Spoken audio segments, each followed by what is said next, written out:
பெரியவரை கொஞ்சம் அடக்கி வைங்க. This is last warning. Last warning சொன்ன 3 இன்ஸ்பெக்டர்ஸ் இதே போலீஸ் ஸ்டேஷன்ல நான் பார்த்தாச்சு.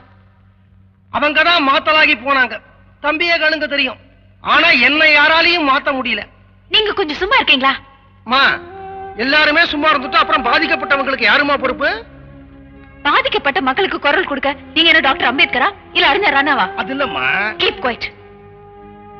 வரேன் சார். ஏமா என்ன எதுக்கு அனாவசியமா நீ ஜாமீன் எடுத்த? நான் 2-3 நாள் இந்த போலீஸ் ஸ்டேஷன்ல லாக்அப்ல இருக்கலாம் நினைச்சேன். எதுக்கு? போலீஸ் ஸ்டேஷனில் பெண்கள் கற்பழிப்பு அப்படின்னு அப்பப்போ செய்திகள் வருது இல்லையா? இந்த போலீஸ் ஸ்டேஷன்ல அந்த மாதிரி ஏதாவது நடக்குதா அப்படின்னு கவனிச்சிருப்பேன்.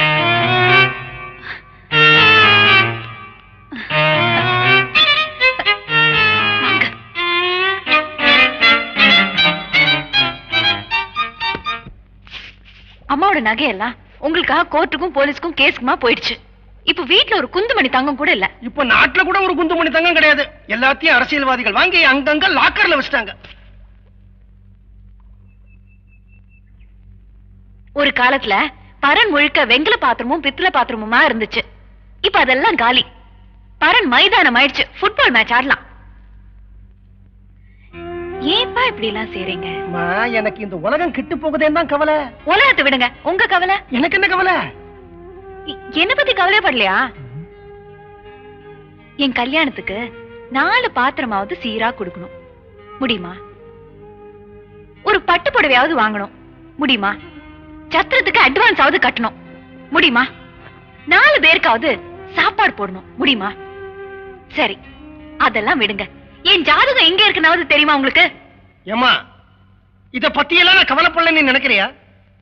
நான் டிவியில எந்த நிகழ்ச்சி மிஸ் பண்ணாலும் மிஸ் பண்ணுவேனே தவிர அந்த கல்யாண மாலைங்கிற நிகழ்ச்சியை மிஸ்ஸே பண்ண மாட்டேன். அந்த கல்யாண மாலை நிகழ்ச்சியில ஒரு பையன் ஒரு நாளைக்கு சொல்லட்டும், நான் காசு வாங்காம ஒரு பொண்ணை கல்யாணம் பண்ணிக்க தயாரா இருக்கேன்னு. அடுத்த நாளே அவனுக்கும் உனக்கு நான் கல்யாணம் பண்ணி வைப்பேமா? சொல்ல மாட்டேங்கிறாங்க. நான் டிவி ஸ்டேஷன்லயே சொல்லி வச்சிருக்கேன். அப்படி யாராவது சொன்னா அதை ஒளிபரப்புறதுக்கு முன்னாடி என்கிட்ட சொல்லுங்கடான்னு. இவ்வளவு பண்ணிருக்கேன், என்ன நீ திட்டுற? ஆமா, நீ மட்டும் பொய்யே சொல்றது இல்லையா?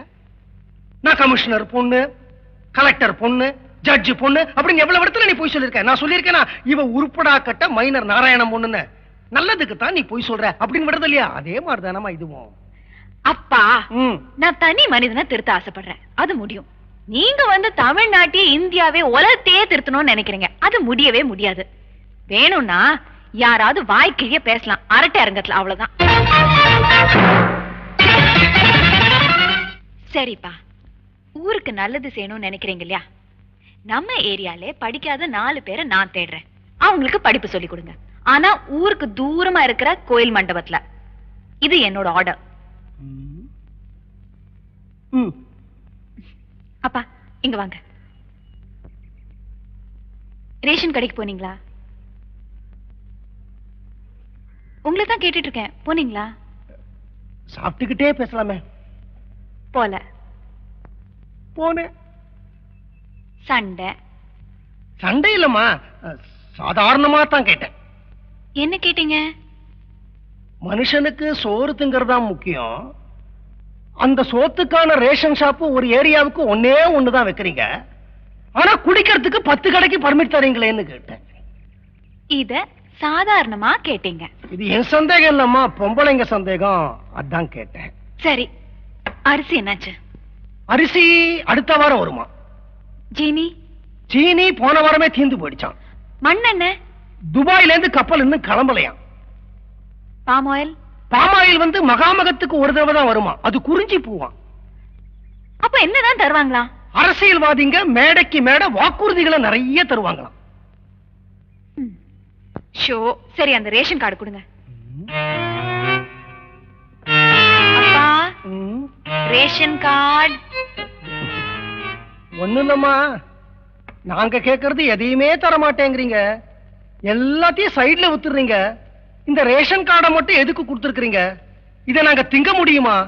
மக்கள் என்ன கழுதிகளான்னு கேட்டு அந்த ரேஷன் கார்டை கிழிச்சு அவன் தலையிலேயே போட்டு வந்துட்டேன். முறைக்காத, இப்பவே போய் ஒட்டி எடுத்துட்டு வந்துடுறேன்.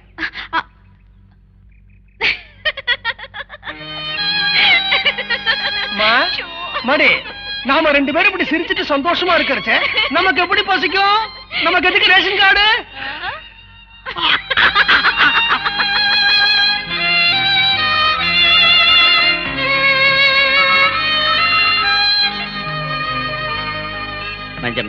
பிரசாதம் எடுத்துக்கோங்க. என்ன கொண்டுறோம்? திருப்பதியா பழனியா? பழனிలో పంచామృతం, ఇది లడ్డు తిరుపతమ్మా. எனக்கும் தினம் தினம் திருப்பதி போய் லட்டு சாப்பிடணும்னு ஆசைதான். ஆனா அங்க உள்ள போய் கோவிந்தா கோவிந்தான்னு சொல்றதுக்குள்ள ஜர்கண்டி ஜர்கண்டின்னு வெளியே அமைச்சிருவாங்க. அது என்ன ஜர்கண்டியோ, அந்த ஜர்கண்டிக்கு பயந்தே நான் திருப்பதி போறது இல்ல. ஆமா, எல்லாருக்கும் கொடுத்துட்டீங்களே, எனக்கு அப்படியே பேப்பரோட வச்சிருங்களேன். மஞ்சம்மா, திருப்பதி சுவாமி வாரு ரொம்ப சக்தி வாய்ந்தவர். இந்த லட்டு நீங்க தொடுப்போற நேரம் உங்க வாழ்க்கையில ஒரு திருப்பு முனை ஏற்படும். அப்படி ஏற்படலைன்னா கொண்டல் ராவங்கிற நான் பேர் நான் மாத்திக்கிறேன். எப்படி சுண்டல் ராவ்னா?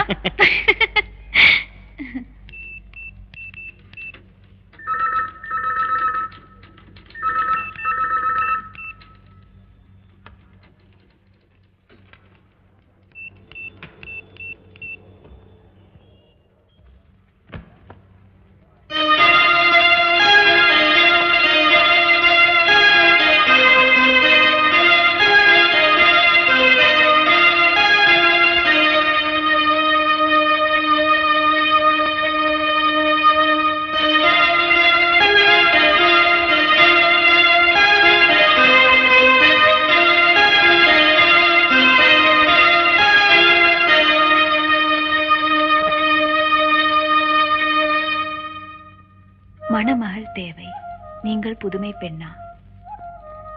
வாழ்க்கையில் புயலை மட்டுமே சந்தித்துக் கொண்டிருக்கும் 27 வயது ஆண்மகனை திருமணம் செய்து கொண்டு அவனது வாழ்க்கையிலும் ஒரு வசந்தத்தை வீசச் செய்யும் தகுதி திறமை உங்களுக்கு இருக்கிறதா?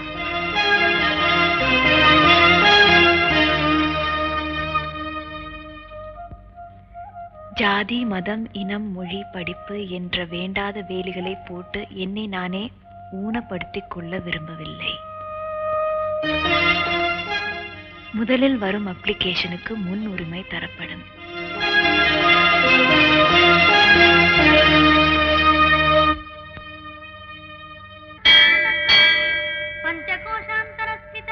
ஏன்பா முதல் நாளே கிளாஸ்க்கு லேட்டு?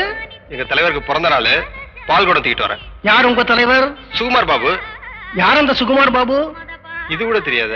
நடிகர் சார். ஓ, நடிகர் சுகுமார் பாபுவுக்கு பிறந்த நாள், அதுக்கு பால் குடம் தூக்கிட்டு வரேன். உங்க அப்பா பிறந்த நாள் என்ன? தெரியாது. உங்க அம்மா பிறந்த நாள்? தெரியாது. அட்லீஸ்ட் உன் பிறந்த நாளாவது தெரியுமா? இதெல்லாம் எனக்கு எப்படி சார் தெரியும்? ஏண்டா, உங்க அப்பா பிறந்த நாள் தெரியாது, உங்க அம்மா பிறந்த நாள் தெரியாது, உன் பிறந்த நாள் கூட தெரியாது, ஆனா யாரோ நடிகர் சுகுமார் பாபு பிறந்த நாளுக்கு பால் குடம் தூக்கிட்டு வரேன். வெக்கமால? போ உக்காரு. இத பாருங்க, நீங்கெல்லாம் ஸ்டூடெண்ட்ஸ் ஆயிட்டீங்க. இனிமே இந்த பிறந்த நாள், தோரணம் கட்டுறது, கொடி கட்டுறது, மாநாட்டுக்கு லாரியில போறது, இந்த மாதிரி விஷயங்கள்லாம் நீங்க செய்யவே கூடாது. மாநாட்டுக்கு போகும்போது அவன் மரியாதையா லாரியில கூட்டிட்டு போவான், ஆனா அவன் காரியம் முடிஞ்ச உடனே கட்டி விட்டுருவான். ஆமா சார், போன வாரம் தலைவர் துலுக்கானா கூட இப்படிதான் செஞ்சாரு. மாநாட்டுக்கு கூட்டு போனாரு, 15 ரூபாய் பணமும் சாப்பாடும் போடுறேன்னாரு, பச்சை தண்ணிய கூட கண்ணுல காட்டல. இதை நம்பி கடை வேற வாங்கிட்டேன். தலைவர் துலுக்கானம், தலைவர் துலுக்கானம்.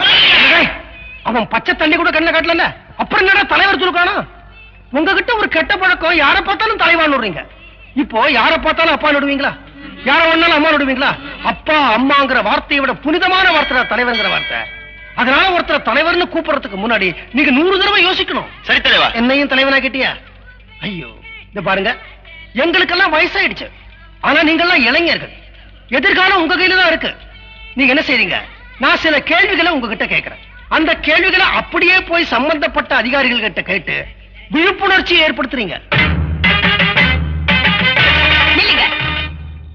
கடவுள் பேரை சொல்லி சம்பாதிக்கிறதே உங்களுக்கு எல்லாம் வேலையா போச்சு.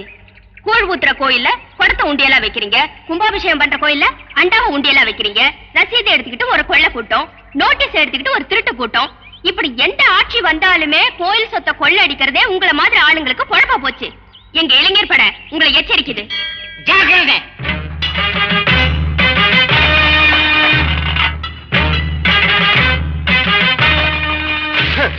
இது அரசாங்கம் கட்டுற கட்டடம், ஆனா இதுக்கு ஒதுக்கப்பட்ட செங்கல் சிமெண்ட் ஜல்லி ஏன் பாண்டு கூட சில பேர் வீடுங்க கட்ட போகுது. கான்ட்ராக்டர் வேற லஞ்சம் வாங்குறீங்க. வாரம் வாரம் உங்களை எங்க இளைஞர் பட எச்சரிக்கிறது, ஜாக்கிரதை.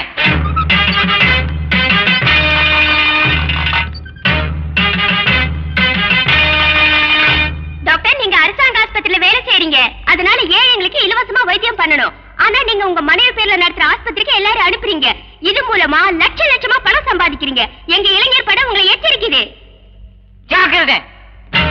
ஜாக்கிரதை. ஜாக்கிரதை. ஜாக்கிரதை.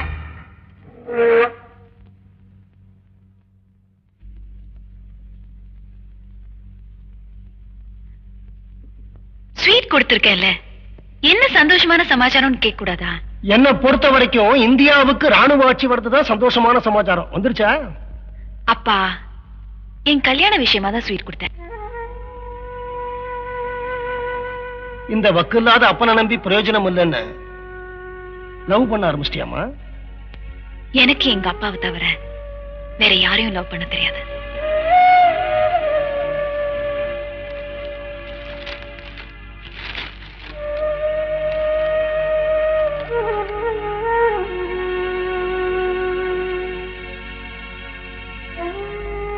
சாப்பிட்டுட்டு அழறது. அழுதுகிட்டே சாப்பிட்ட அப்ஜெக்ஷன் இருக்கா? அப்பா, தாலிக்கு கழுத்தை நீட்டணும், புருஷனோட குடும்பம் நடத்தணும், புள்ள குட்டிகளை பெத்து போட்டோம், பொருளாதாரத்தோட போராடணும், கடைசியில பூவோட சுமங்கலியாவோ பூ இல்லாம அமங்கலியாவோ போய் சேர்ந்தோம். அப்படிங்கிற எரும மாட்டு வாழ்க்கை உங்க பொண்ணுக்கு பிடிக்காதுப்பா. இன்னைக்கு இந்தியாவுல 199 பேர் அந்த எரும மாட்டு வாழ்க்கை தான் வாழ்ந்துட்டு இருக்காங்க. அவங்க எல்லாம் மைனர் நாராயணனோட பொண்ணு இல்லையே. பேப்பர்ல வந்து விளம்பரத்துக்கு பதில் போடுவோம், ஆள் வரட்டும், விசாரிப்போம், அப்புறமா முடிவெடுப்போம்.